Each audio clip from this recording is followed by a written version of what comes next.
Hello to my fellow history lovers and people that think if I learned something new today, it will be a great day. So I learned something new, and a thank you and shout out to Mike in the comments who referred to something called the Invalid Corps of the Revolutionary War. I was not familiar with it, and it's really quite interesting.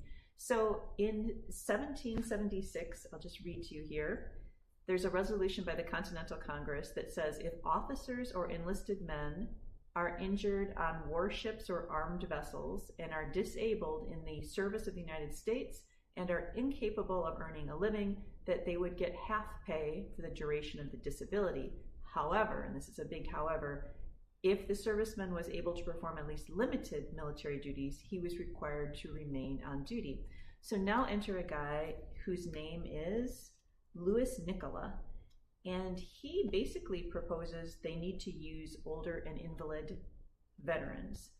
And this is the actual quote, he says, the city guards, because they're being used in the city, consist of inhabitants, mostly old men, unused to arms and everything military, which renders it difficult to govern them properly. So he says, let's create a whole corps of people, either who are injured or for age can't really be combat duty. And if you think of it, it makes a lot of sense, because at the time the army is facing massive manpower shortages. And so he suggests these men could, in addition to other things, guard magazines, and magazines meaning where gunpowder is stored, and wagons, hospitals, watch prisoners, and hold the camp while the army moved. So when you think about it, it actually makes a lot of sense. And they served not only through Pennsylvania, but also through West Point, that it was really a logical thing. And apparently it was made even larger and more organized in the Civil War. So anyway, that was new for me. And thanks for letting me share always, and I will see you tomorrow.